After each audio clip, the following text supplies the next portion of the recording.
అందరికీ నమస్కారం. ఈరోజు మనం ఒక అద్భుతమైన కవిత గురించి మాట్లాడుకోబోతున్నాం. దాని పేరు శ్రమజీవి. కనపర్తి రామచంద్రాచార్యులు గారు రాసిన ఈ కవితలోని భావాన్ని మనం కలిసి తెలుసుకుందాం. ఒక్క క్షణం ఆలోచించండి. మనం హీరోలు అంటే ఎవరనుకుంటాం? సినిమాల్లో కనిపించేవాళ్ళా? మరి నిజ జీవితంలో, మన సమాజంలో అసలైన హీరోలు ఎవరు? సరే, ఈ కవితలో ఉన్న లోతైన భావాన్ని పూర్తిగా అర్థం చేసుకోవడానికి మనం కొన్ని ముఖ్యమైన విషయాల గురించి మాట్లాడుకుందాం. ముందుగా సమాజ సేవకులు, వాళ్లే మన హీరోలు. తర్వాత సూర్యుడికన్నా ముందే లేచే ఆ శ్రమజీవి గురించి, ఆమె లేకపోతే వీధులెలా ఉంటాయో, ఆమెలో ఒక మహాత్ముణ్ణి ఎలా చూశారో, మరి మన బాధ్యత ఏంటో, చివరగా శ్రమే జీవితానికి అందం అనే విషయాన్ని తెలుసుకుందాం. మొదటిగా మనల్ని కాపాడే సేవకుల గురించి మాట్లాడుకుందాం. ఇది అర్థం కావాలంటే మనం మరీ వెనక్కి వెళ్ళక్కర్లేదు. ఈ మధ్యే మనందర్నీ కాపాడటానికి చాలామంది కలిసి పనిచేశారు. ఆ సమయాన్ని ఒక్కసారి గుర్తు తెచ్చుకుందామా? గుర్తుంది కదా, కోవిడ్ మహమ్మారి మనందర్నీ భయపెట్టినప్పుడు డాక్టర్లు, పారిశుద్ధ్య కార్మికులు, పోలీసులు, సైనికులు, అంతెందుకు అధికారులు, ప్రజాప్రతినిధులు, ఎంతోమంది ఉద్యోగులు, వాలంటీర్లు వీళ్లందరూ కలిసికట్టుగా మనకోసం పనిచేశారు. వాళ్ల వల్లే మనం సురక్షితంగా ఉన్నాం. అయితే ఇంతమంది హీరోలున్నా ఈ కవిత మాత్రం ఒక ప్రత్యేకమైన వ్యక్తిమీద దృష్టి పెడుతుంది. ఆ వ్యక్తిని మనం రోజూ చూస్తాం, కాని ఎందుకో పెద్దగా పట్టించుకోం. ఒక విధంగా చెప్పాలంటే మన కళ్లకు కనపడనే ఒక హీరో అన్నమాట. అవును, ఇంతకీ ఎవరా హీరో? ఆ అసామాన్యమైన శ్రమజీవిని మన కవి కనపర్తి రామచంద్రాచార్యులుగారు ఎలా పరిచయం చేస్తున్నారో చూద్దాం రండి. సూర్యునికంటే ముందే నాకు ఆమె దర్శనమిస్తుంది. వావ్! ఒక్కసారి ఈ వాక్యం గురించి ఆలోచించండి. అంటే ఇంకా తెల్లవరక ముందే, సూర్యుడు కూడా నిద్రలేవక ముందే ఆమె తన పనిలో ఉంటుంది. దీన్ని బట్టే అర్థం చేసుకోవచ్చు ఆమె తన పని పట్ల ఎంత నిబద్ధతతో ఉందో.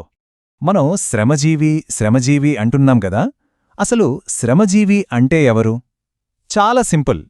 ఎవరైతే తమ శ్రమనే జీవనాధారంగా చేసుకుని బతుకుతారో వారే శ్రమజీవి. నిజానికి వాళ్ల కష్టమే మన సమాజమనే ఈ పెద్ద భవనానికి పునాది. కవిగారు ఆమె రూపాన్ని మన కళ్ల ముందు నిలబెట్టారు. ఊహించుకోండి, రేగిన దుమ్ము మేఘాల మధ్య ఆమె రూపం స్పష్టంగా కనిపించడం లేదు.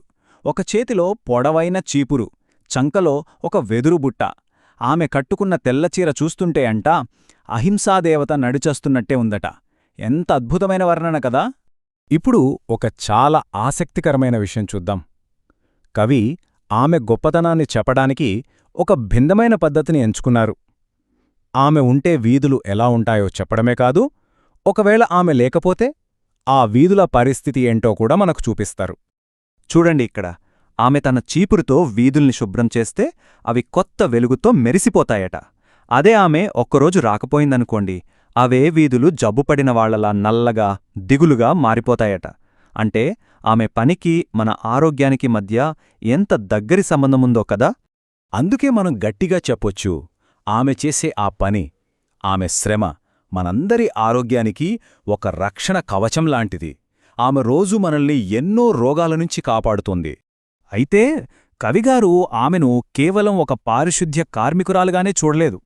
ఆమె చేసే ఆ నిస్వార్థ సేవలో ఆయనకు ఇంకా ఏదో లోతైన విషయం కనిపించింది. ఆమెకు ఈ వీధికి గాంధీ పేరుందా, నెహ్రూ పేరుందా అని తేడా లేదు. ఏ వీధైనా సరే ఆమెకు తన బిడ్డతో సమానం. ఏ పేరు కోసం, ఏ గుర్తింపు కోసం ఆశించదు. భేదం లేకుండా తన పని తాను చేసుకుంటూ పోతుంది. అందుకే కవి ఆమెను చూసి ఇలా అంటాడు, ఆమెలో నేను ఒక మహాత్ముడిని చూస్తున్నాను, ఒక మదర్ థెరీసాని చూస్తున్నాను. అబ్బా! ఈ కవిత మొత్తంలో ఇదే అత్యంత శక్తివంతమైన వాక్యమని చెప్పొచ్చు.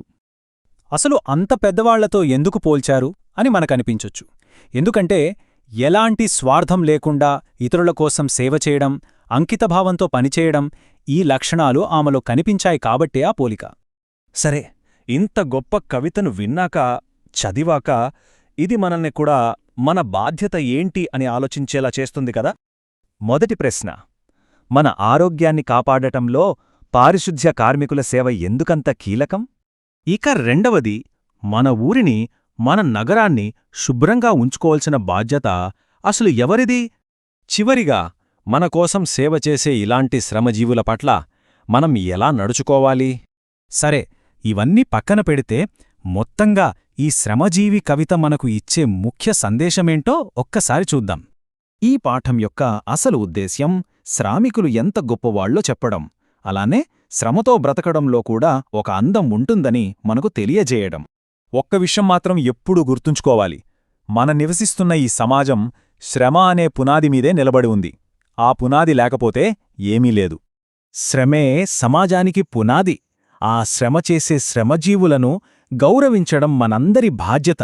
ఈ మాటను మనసులో పెట్టుకుందాం.